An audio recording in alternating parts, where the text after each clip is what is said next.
Oh, welcome back, my gardening friends. Well, this is the raspberry bush. Unfortunately, the rain has spoilt most of it. The flies are now crawling all over it, and they've been crawling over poo, haven't they? So I'm not picking anymore. So quite a few of my friends, especially my local friends, still can't get their heads around pruning summer fruiting bushes. So this is how I do it. Now, this raspberry bush, I decided to see how much fruit we ended up getting off it, and we've got just under 7 kilograms of fruit just off this one bush. It does do quite well. There we are in the bottom. I'll just set the camera up and I'll show you what you need to take out and what we need to leave. So in the bottom there we can see the new growth. We've had some thunderstorms and heavy rain, and unfortunately some of the branches have dropped down, so I've just got to be careful. But there we have all the new shoots. These haven't got any fruit on them, but they will next year. So these were the same. Now they've gone to darker wood. We need to take those out to leave all this wood, take the tops out of them, and you might be able to see there we do get side shoots off the old stems, but if we don't prune them down you won't get a nice harvest like I have done again this year. So last year, that's one that I cut off. Sometimes they just break off, but they're solid. But there's one of last year's. Might be able to see it a bit more later on, but I don't cut them down too far. I'll take these out individually. These normally snap off, but they're quite strong. Oh, there's one. So that's what I cut down last year. So that's done okay. So let's cut a few more out and do a bit of pause and record. So this is last year's new growth, which is there, and there's all the side bits, and they're all fruit, and that's why we get such a productive crop off this variety, which I don't know what it is. It was just a cheap one, but definitely very productive. And these are the branches that I run horizontally, and as you can see there's still fruit growing, but they have been spoilt.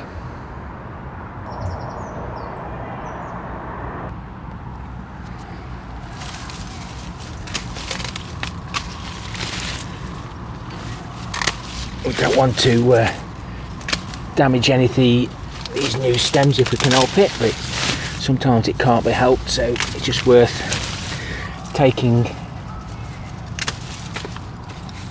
an odd bit off at the bottom and then pulling the rest out from the top.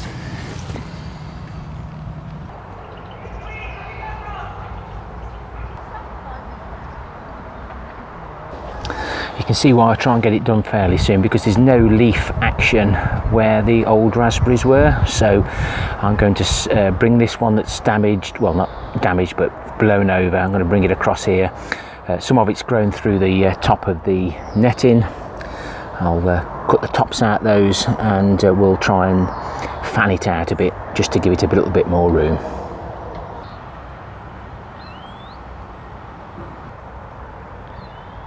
So that's all that tied in. Let's have a little look. Now, I think I might have cut one of the good ones off, but it'll shoot out the sides. That's the nearest leaf, so in actual fact that looked like an old cut.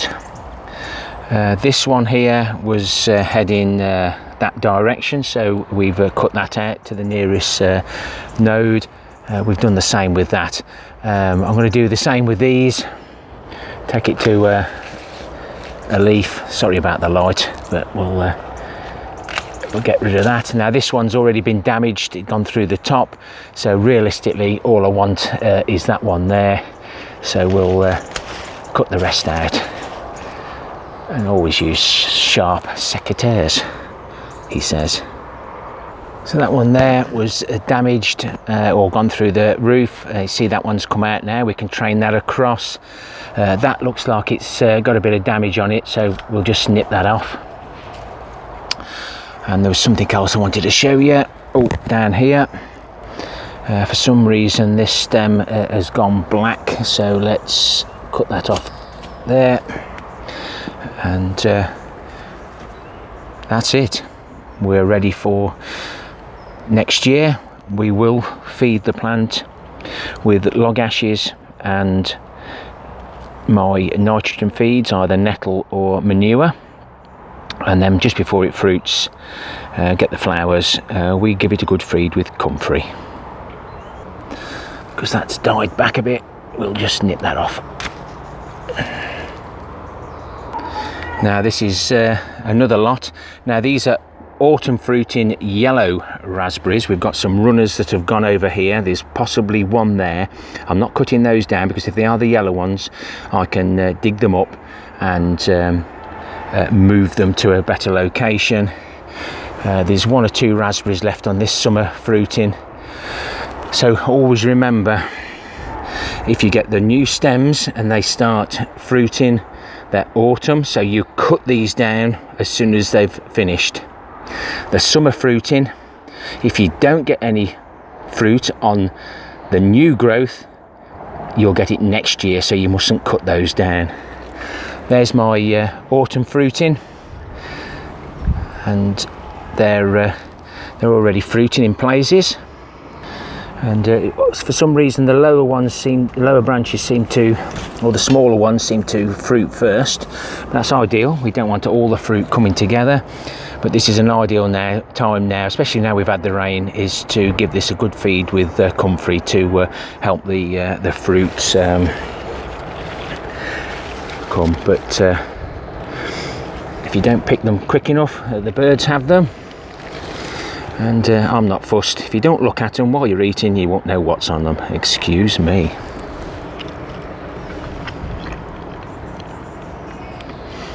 Can't beat fresh. The blackbirds have found my apples. They're little rogues. If it ain't the wasps, it's the blackbirds. I might try one of those actually. Well, look at me poor grapevine. I wonder what's happened to that. I started to prune it from the bottom. This hasn't fruited, hasn't given me anything in the last 2 years. I want this harbour is probably 26 years old, rotten there, so we're going to get rid of all that. I've got pallet collars and spare blue barrels, so this is giving too much shade to the greenhouse, so this is all going. And this is the same variety, but we have got grapes, so I'll be thinning these out to see what we get. If they don't produce, again, this one will be gone. A good pruning method from the bottom. It looks like we have got bacterial wilt on the in the guttering system, but I'm persisting. We're getting fruit. I'm getting cucumbers, plenty of tomatoes, and more cucumbers there. But there's the bacterial wilt. It starts at the top, works its way down, so I've just been hacking at it, and this doesn't look very happy. There's some new growth coming there, but the tomatoes are still coming on the yellow pear, and the pepper Diablo is still producing, so we'll persist, and we'll have to give this greenhouse thank you, Nick. This red pepper I got from work in a vegetable fruit basket, healthy eating. I thought I'll try that. I bet it won't grow as big as what it was, but if it grows to about there, equal size, very nice. Looking forward to trying that one. So it's always worth trying to grow seed from shop bought vegetables. And it'd be wrong not to have an excuse me moment on the lemon boy. Excuse me.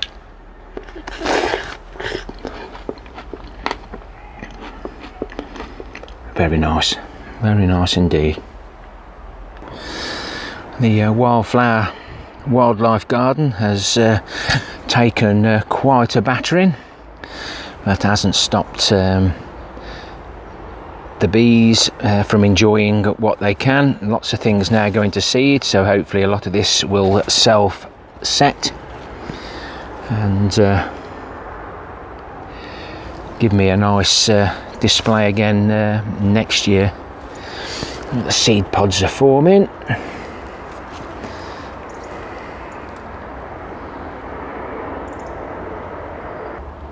And we can always just give the poppy seeds a hand. As I say, it is a bit wet. And there's my cooking apple tree. Must get that pruned before it gets too high. I'll get a letter. 6 foot high we're allowed on our allotments site. And one of the blackcurrant bushes that I propagated myself has just given me some fruit. I do look blackcurrants. Mixed with 1 or 2 poppy seeds.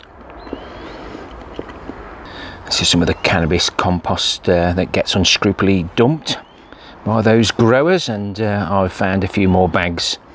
I need to get my dad's trailer and go and fetch the rest. It's hidden well, so hopefully nobody else will find it. Rain's washed compost off. Might have to top those up.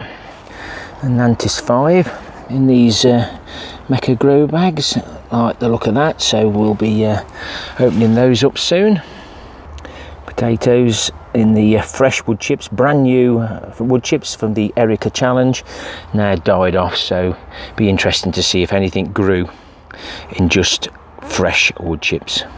And we've got all the other containers with the other growing mediums in to look at as well at some stage. Most of these potatoes now have all died back. The rats have also got into these, but so this is the leaf mould rejects and potatoes in wood chips. They're 3-year-old wood chips, so they've been in the ground for 3 years, and I harvest them then.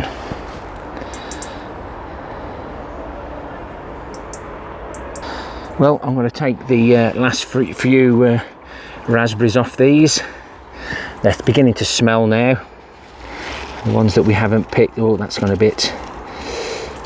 And I'll get all these cut down to give the new growth on the autumn and the new growth on these a chance to grow, and I'll tie them in properly this year. Now I know that they're summer fruiting.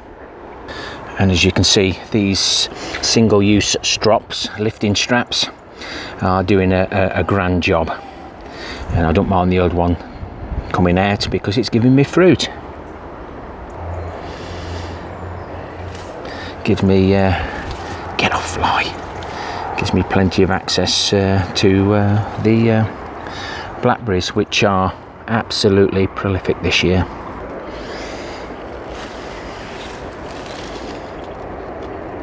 If it doesn't come off when you twist, don't bother. If there's a fly on it, it's probably ready. There you go.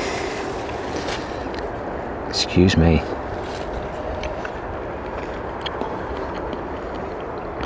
These are my giant cabbages. If you're new to my channel, I go to Malvern, the Giant Vegetable Championships, and I walked by this cabbage today and I thought, blinking heck, come on, keep growing. Yeah, that's one of those miniature cans.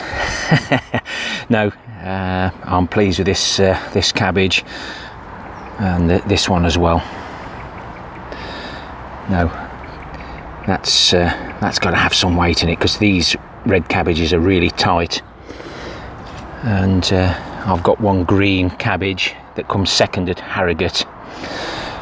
Plenty of leaf growth, and the hearts started to form now.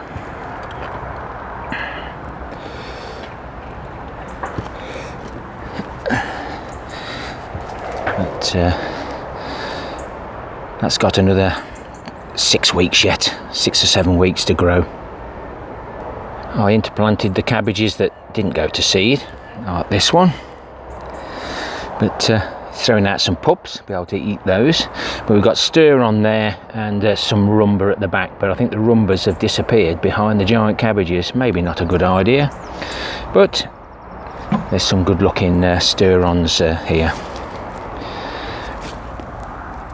And the weeds really grow well under the netting, especially after the rain. Need to spend half an hour in here. Hope you found this reasonably informative. This is how I do it, not necessarily how you do, but you can experiment, and I've experimented over the years and it's worked for me. Happy gardening to you all. Till next time, my friends. Ta-ra for now.